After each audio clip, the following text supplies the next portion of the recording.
Hi, my name is Vsevolod Zhovtenko and welcome to my art YouTube channel. Today I'm going to show you the book about the Mass Effect universe. This art book covers the whole trilogy and all the DLCs. It is a complete edition and I like the game very much when I played it, and hope that some time in the future I will have the spare time to play the remastered version of this trilogy. The book is beautiful, thick, has a lot of different contents, and it would be very insightful for the artists, and a lot of additional informations and bits and pieces for the people who love the game. So come in and enjoy with me the book.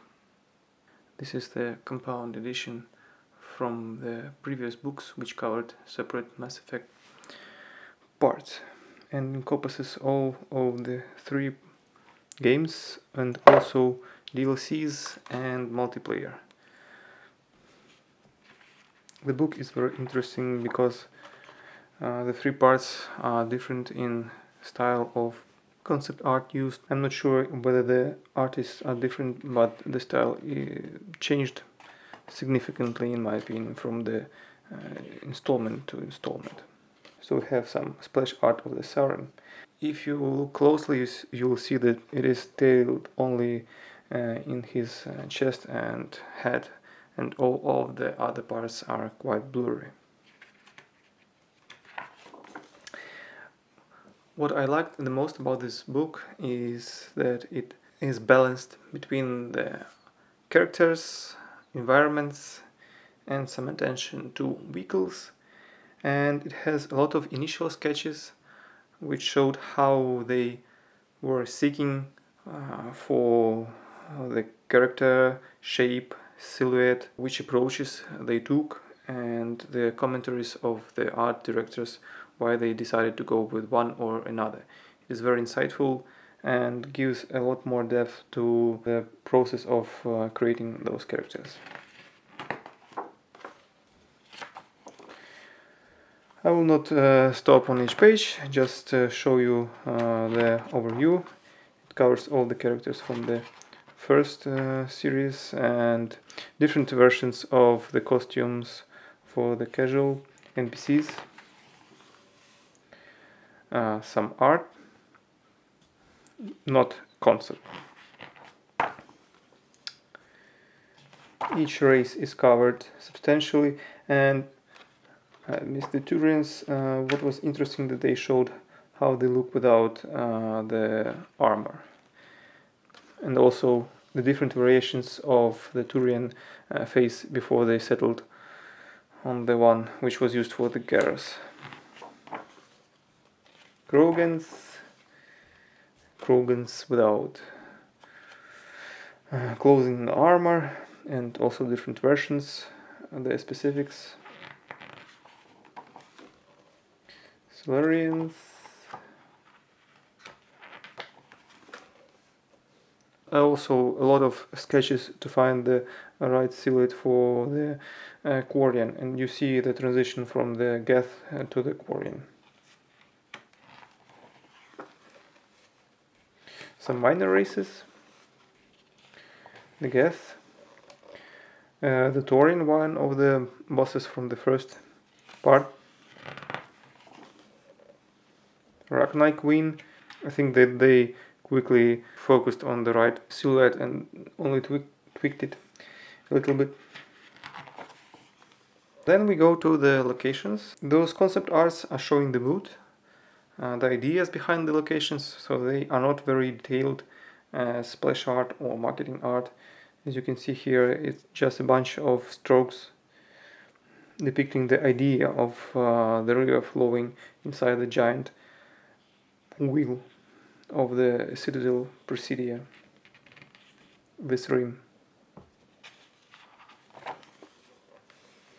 Some very nice splash art, but still not super detailed,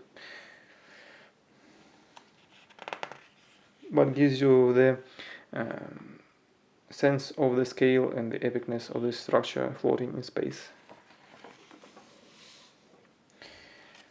some concept arts for the another locations visited by the player during the game.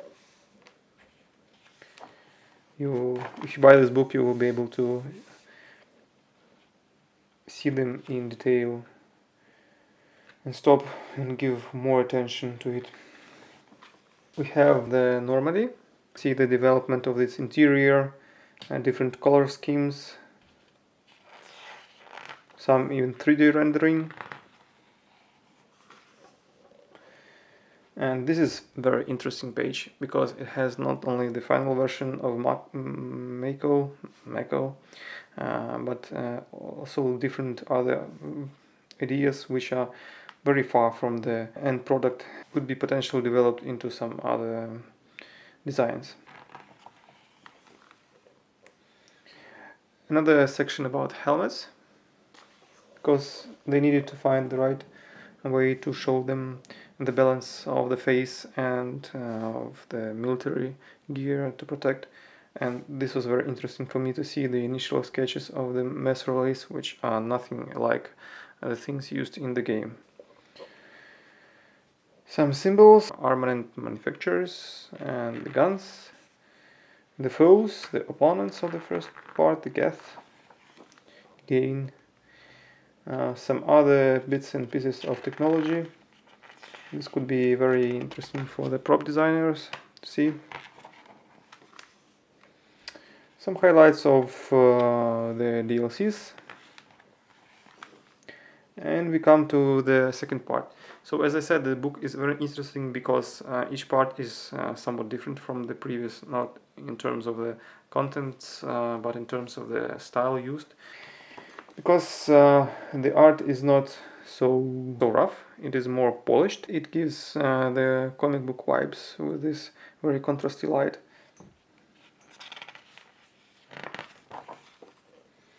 Also, the second part of the book has more splash art for each character. Nothing of this kind of art is present in the first section of the book. And if I remember correctly, they approached the first part of Mass Effect as an experiment to see how it will go, and they didn't know whether it will be able to be as successful to create the second and the third part of the trilogy. And as you can see, for the second part, they already have more emphasis on the marketing materials and creating more finished and polished art. Also, they are not making preliminary phase of searching for the right silhouettes, and there is no sketches, pencil drawings of the characters as you could see in the first part, with the exception of the new race, of course, because they had to design him from the ground up.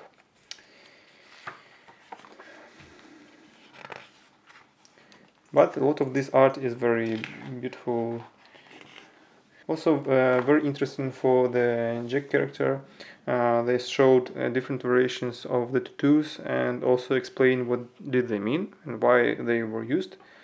It's not just random for the beauty of it, but it all has the meaning behind.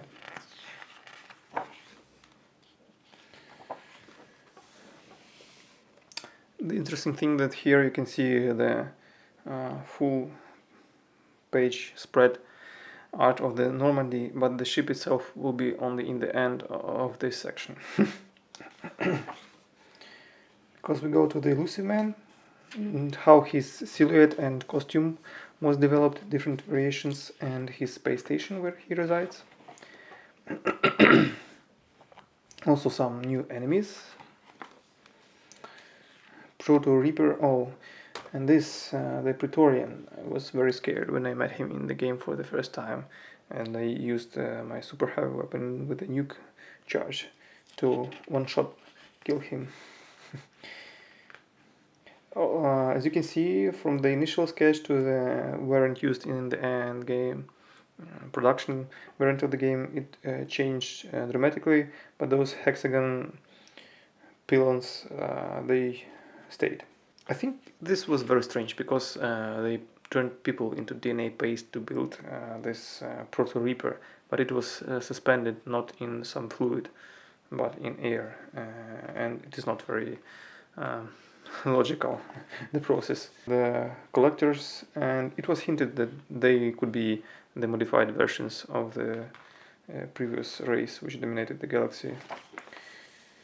And some highlight of the Amiga and different versions of the space station, but from the sketches you see that they initially had quite strong idea of what should it be, and those variants are not very conceptually different one from another.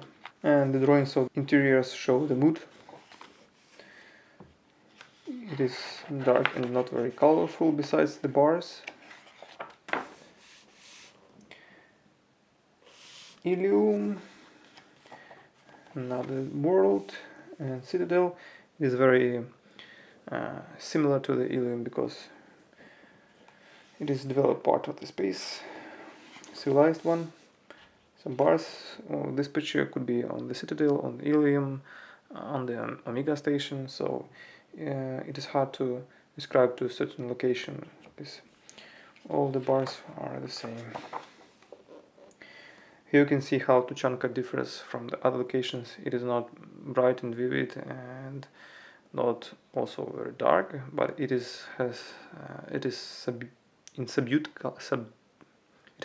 colors with very earthy tones, yellowish, orange, ochre, to show that this planet is desolated and turned covered with dust and turned into the desert. And also Horizon, the colony, which has a critical mission, some locations for the DLCs, not very much attention. Here's the spread of the station where the Shadow Broker lived. But again, we are not giving any attention to him, so this spread is not very logically placed. Different ships of the nomads.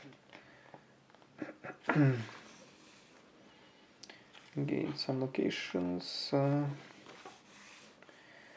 See the color coding used to help distinguish locations from one and another, so they have different use. We go again to the ships. A new version of Normandy and some variations of the design, which were not shown for the first version of the Normandy. Some interiors and more attention to the concept arts of the collector's ship interior and its exterior. This is very interesting to see how they try to depict the mood spread, and first in the second part spread, which is in the context of the previous and next pages.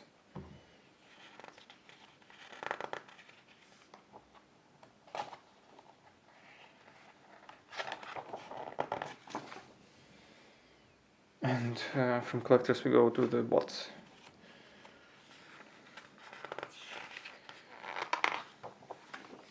And weapons. This weapon I used to kill the final boss.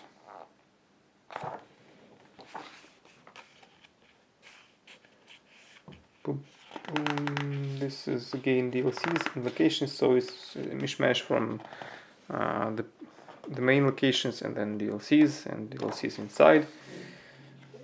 Strange arrangement. Again DLCs and again characters used in the DLCs.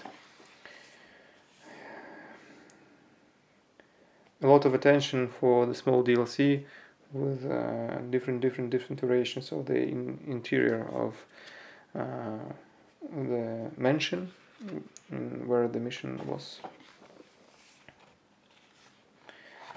Again, another character in DLC, so it is not very arranged logically, the second part of the book. And at last we arrive to the Shadow Broker's lair. And this character, when I saw it in the game, it was very confusing for me because it is so different from the visual language of all other characters and races and NPCs used in the game. It just falls out from the uh, general outlines of the design. It's just out of the place from Mass Effect universe. It looks like it doesn't belong there.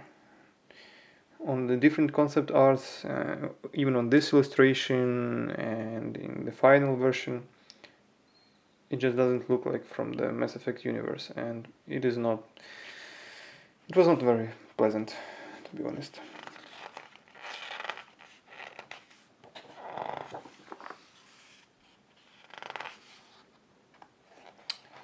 So some DLCs again, and development of the vehicle from one of the DLCs, the Hammerhead, and we go to the third part of the book, about the third installment of the game, which has yet again another mood, another dynamics, and it also brings the change in the art style, but not as dramatic as between the first and the second part.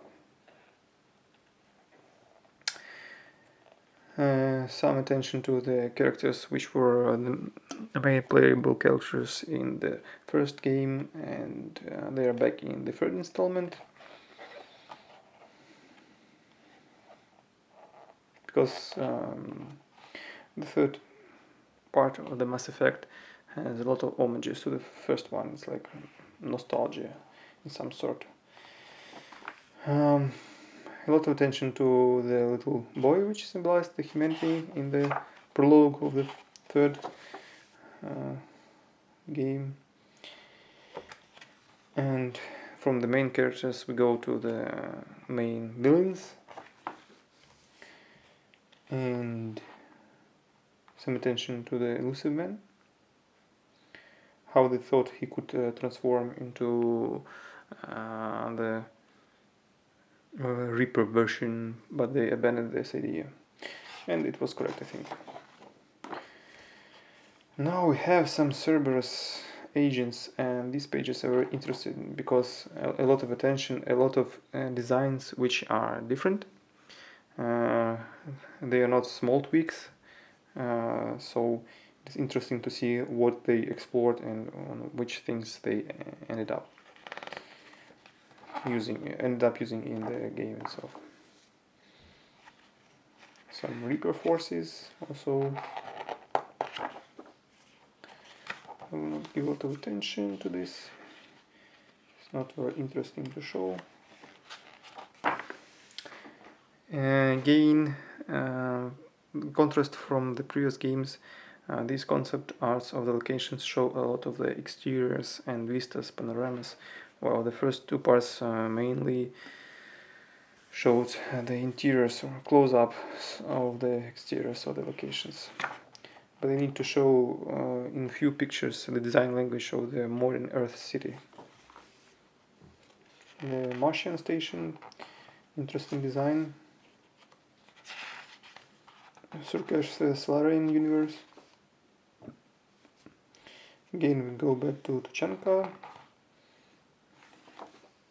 And also there are some commentaries of the art directors and designers where they took the inspiration, how they tried to model each planet, each world, or each race in the model of some architect or some famous building, to make them different and have its design language and style. So these few bits and pieces of text are very insightful and valuable to understand why things are as they are.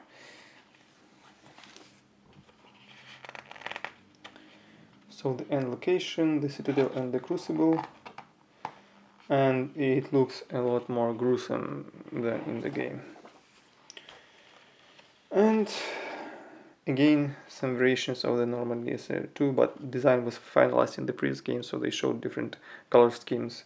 Design could not be changed, but they decided to redesign some of the interiors. Another flying vehicles, Another section about the guns. The Crucible, very interesting part, and what was not very detailed in the game, but you can here see how it was constructed from the design point of view, which were the different parts for which function, and how it should have operated. Some splash art for the page spread, but not very interesting. And it's about the epilogues extended to explain the ending of the game, but I think they didn't explain much. For my feelings, they contradicted from all the information you got during playing the third part. The great thing about this book, it almost doesn't have the art recycling from the section to section, and each page has its unique art. But after some beautiful pictures which are not concept art at all, there is the part dedicated to the you see DLCs and additional characters in the end. Again, it is not even the last part of the book about multiplayer. So we were shown how the game ended, and now we go back to the characters. This is not very cool. This should have been in the beginning of the third part. Again, we are back to the Citadel. Why? We have ended the game, but different vibes, very neon and bright.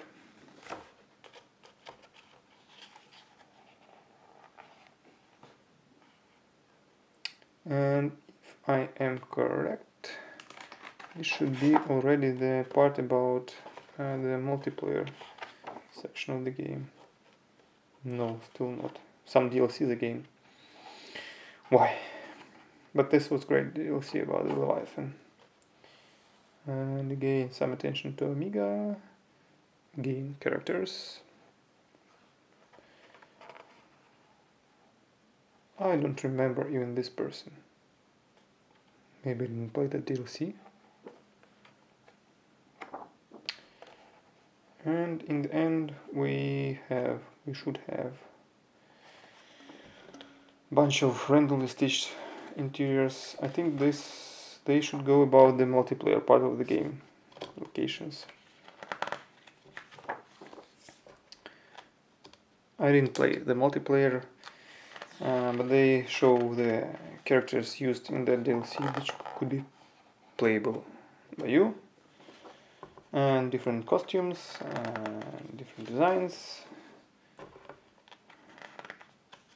I think this is good that they included, although I didn't play it, but it gives another layer of variance, and to see how many variations can be developed in the constraints of the character silhouette and design language of the game. And some guns in the end again.